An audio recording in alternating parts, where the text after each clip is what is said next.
Bienvenidos al canal Análisis Tranquilo, les habla Boris Tisenhausen. 2 de mayo, hoy las noticias principales de este momento. Hace poco drones ucranianos recorrieron 1.700 kilómetros y visitaron Chelyabinsk, y hoy se supo que fue lo que quemaron nuestros drones en Chelyabinsk.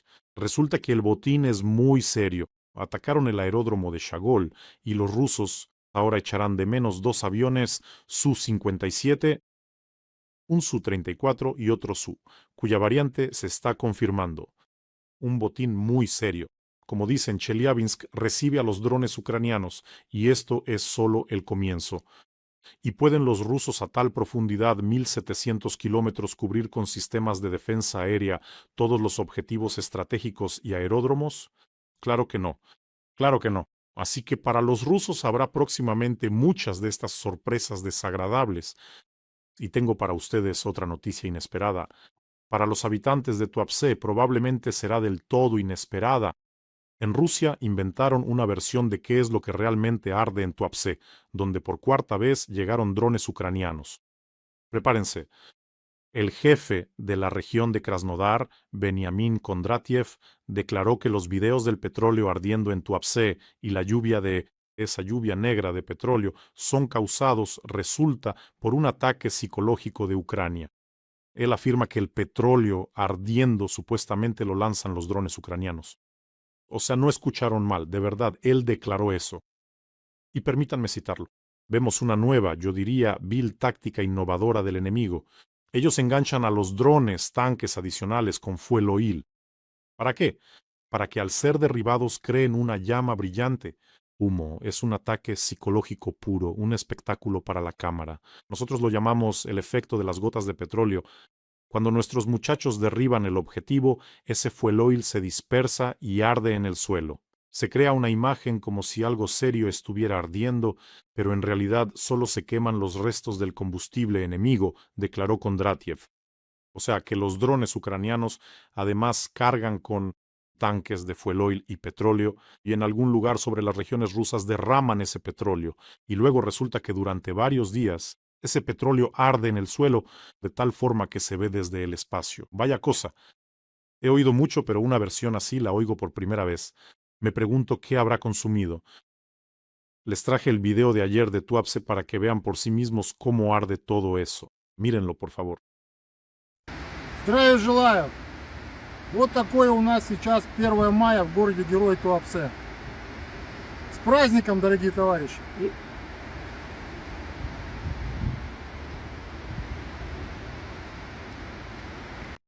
Feliz fiesta, hurra, feliz fiesta a esos engendros que pensaban que la guerra no volvería a sus casas. Por cierto, no veo nada malo en una celebración así en Tuapse. Si una fiesta así llegara a Moscú o a San Petersburgo, sería simplemente genial. Pero el 9 de mayo está a la vuelta de la esquina. Tengo la sensación de que recibirán sus sorpresas. Por cierto, amigos, no olviden suscribirse a este canal. Aquí luchamos contra la propaganda de Putin, hagámoslo juntos. Así que suscríbanse, eso ayuda a la promoción del canal. Bueno, con los depósitos de petróleo rusos ardiendo y los problemas económicos, los propagandistas rusos se han entristecido, ¿verdad? Incluso han tenido que sacar del armario a figuras totalmente olvidadas. La agencia TASS publicó una entrevista con el líder de los moteros rusos del grupo, en este caso, quizás no grupo, sino colectivo o conjunto, Lobos Nocturnos. Se trata del motero Alexander, el cirujano Saldastanov. Hacía mucho tiempo que no se sabía nada de él, y ahora lo sacaron del armario, le quitaron el polvo, parece que tienen algún tipo de brote primaveral. Permítanme citarles una pequeña parte de esta entrevista, literalmente un par de frases. Les va a gustar. Bien, Saldastanov. Rusia es un arca. Todos los que quieran salvarse estarán aquí. Rusia está luchando en el sentido literal de la palabra, contra la oscuridad del inframundo. Aquellos que lo sientan y entiendan que tengan suficiente inteligencia estarán con nosotros. Aquí hay que entender que estamos tratando con una enorme fuerza satánica, y es imposible enfrentarla solo con medios técnicos.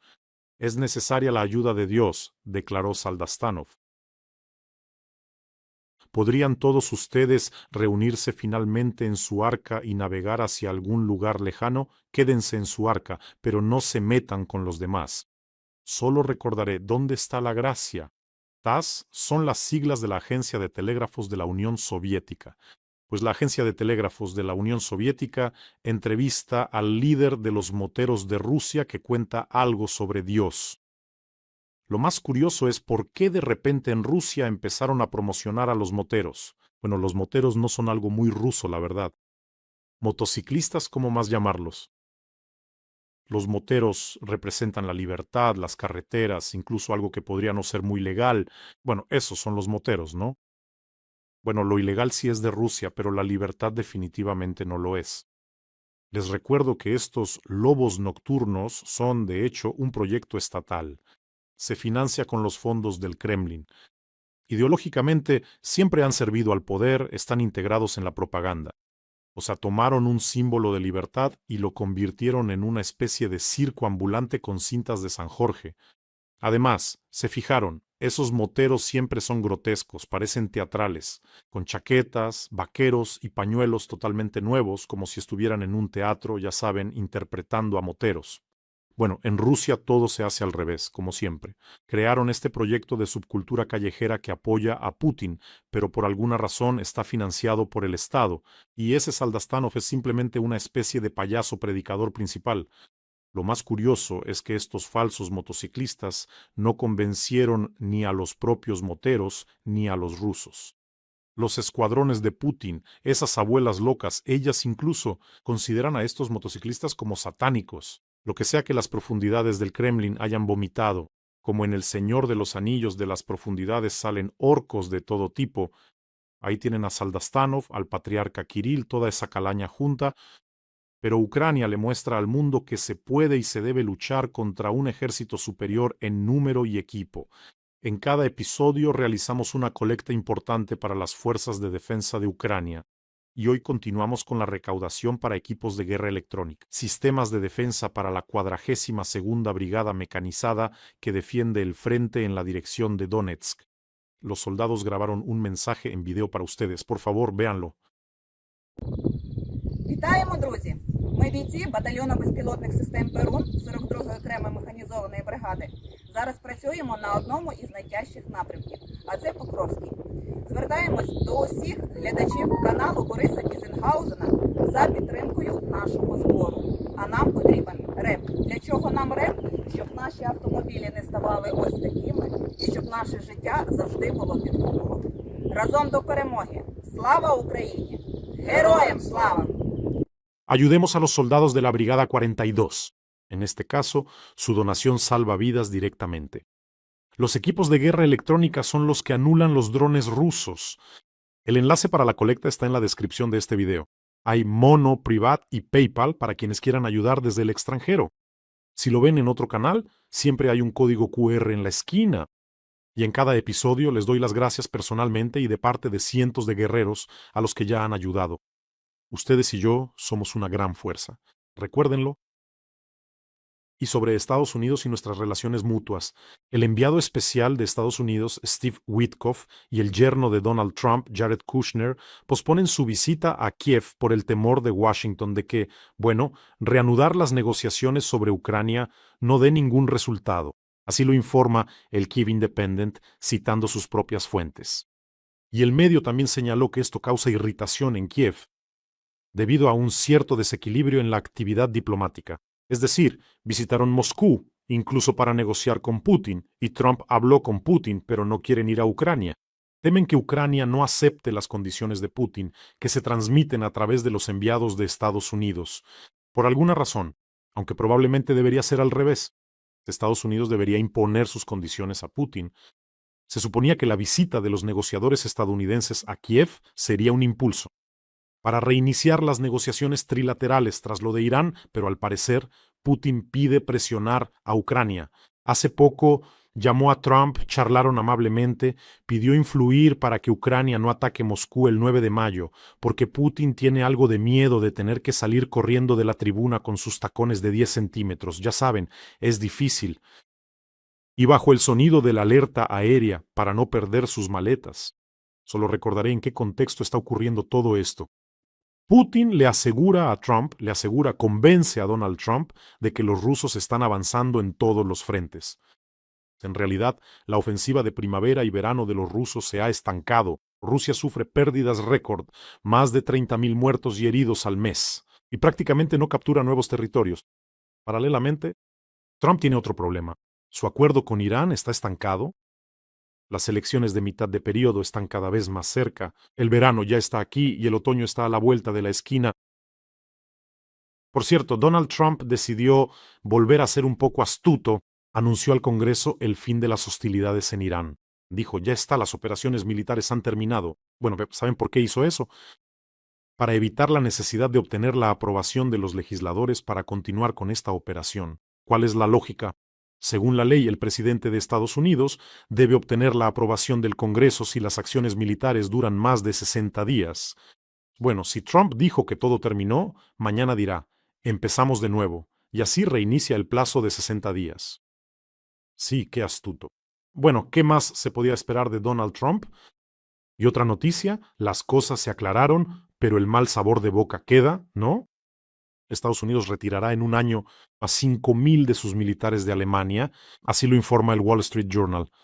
Trump, en charla con periodistas, también planteó retirar tropas estadounidenses de las bases en Italia y España, porque los países europeos ofendieron a Donald Trump al no ayudar a Estados Unidos en Irán. Vaya, qué ofensa, ¿eh? He dicho repetidamente que retirar las tropas y reducir la cooperación con los estados europeos en la OTAN y fuera de ella afectará sobre todo a los propios Estados Unidos.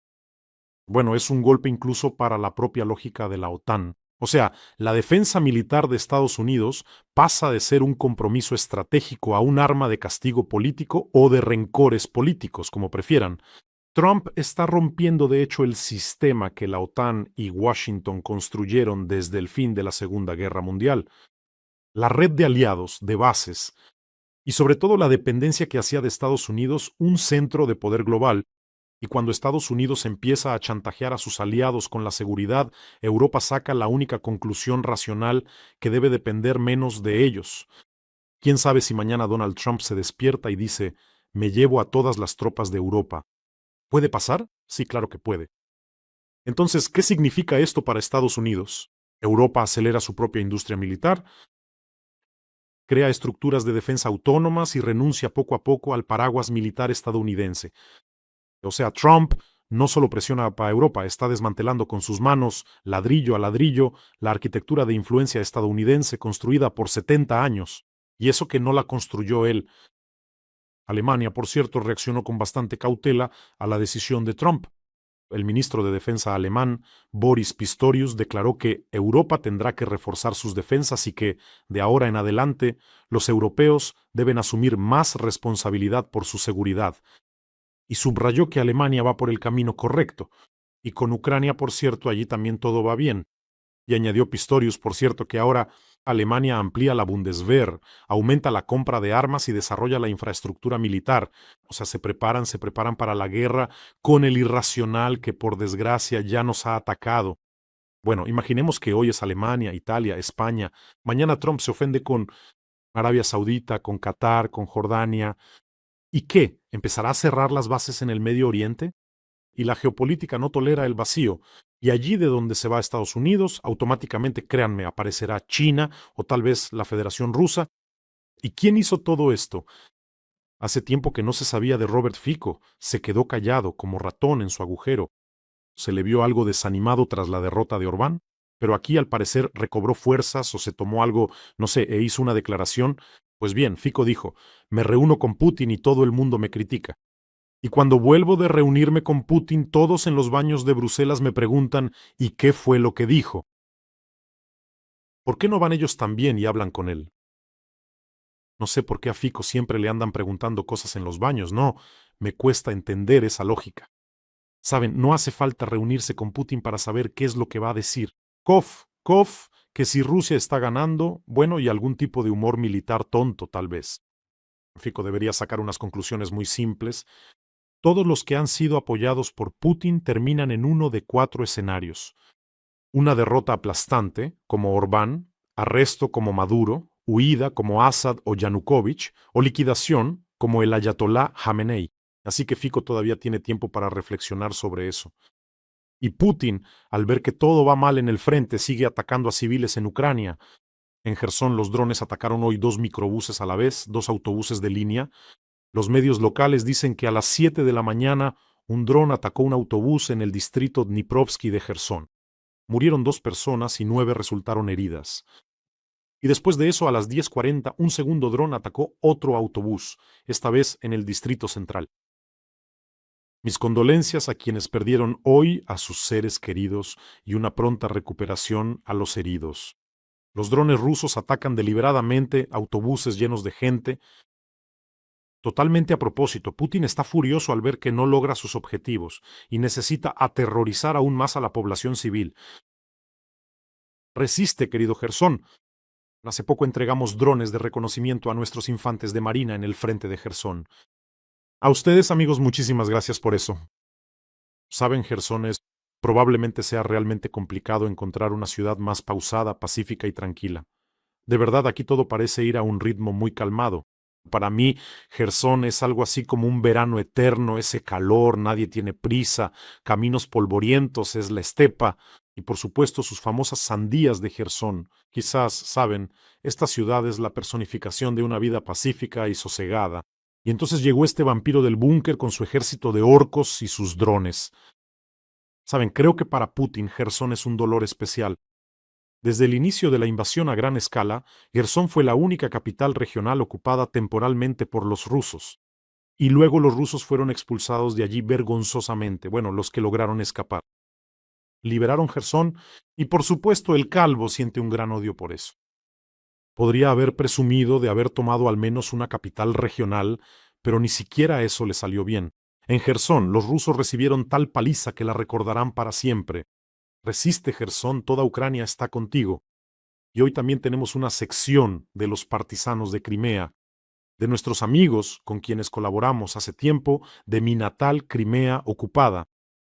Es una amplia red de personas que están acercando la victoria de Ucrania, y de ellos nos llegan periódicamente noticias interesantes e importantes. Pues bien, esto es de lo que hablan en Crimea. A uno de los colaboradores se le ocurrió una idea absolutamente atroz sobre cómo restringir Internet en los territorios ocupados y hacerlo de tal manera que ni Putin, ni Roskomnadzor, ni nadie más en el Kremlin tengan la culpa, sino que la culpa sea de quienes usan ese Internet. ¿Saben en qué consiste la idea?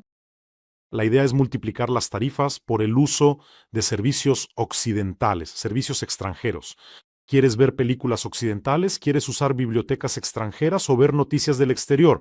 Paga una tarifa triple, quíntuple o 10 veces mayor, ¿no? Aquí tienes una lista de sitios web autorizados. Y considerando que Putin ha llevado sistemáticamente a la Federación Rusa y a los territorios ocupados a la miseria, saquen sus propias conclusiones. Luego les dirán, es que ustedes mismos no pueden pagar. Claro que pueden ver noticias occidentales, pero no tienen dinerito. ¿Se lo imaginan? Otra noticia desde Sebastopol. Se está produciendo un éxodo. A pesar de que se acerca la temporada vacacional, en Sebastopol se observa una tendencia a abandonar la ciudad. Aquí todo es muy sencillo. Los últimos ataques a la infraestructura militar demostraron que la defensa aérea en Sebastopol funciona, bueno, por decirlo menos, no como cuentan en la televisión y los colaboradores locales. Recientemente, los ataques de precisión contra barcos en la bahía de Sebastopol y el ataque al edificio de Almaz-Antey asustaron tanto a los colaboradores locales y a los recién llegados que se están llevando a sus familias lejos. Los que pueden, los traidores Aksionov y Konstantinov, por ejemplo, resulta que han adquirido propiedades en Turquía y en el Medio Oriente. Se ve que les ha ido bien ganando dinero con la ocupación, pero no importa, los partisanos de Crimea lo saben todo y lo registran todo. Y una noticia más sobre Trump, parece que no se calma. Donald Trump anunció aranceles del 25% a los automóviles de la Unión Europea. Escribió que se complace en anunciar los nuevos aranceles para los coches y camiones que se importen desde la Unión Europea. Y entrarán en vigor la próxima semana.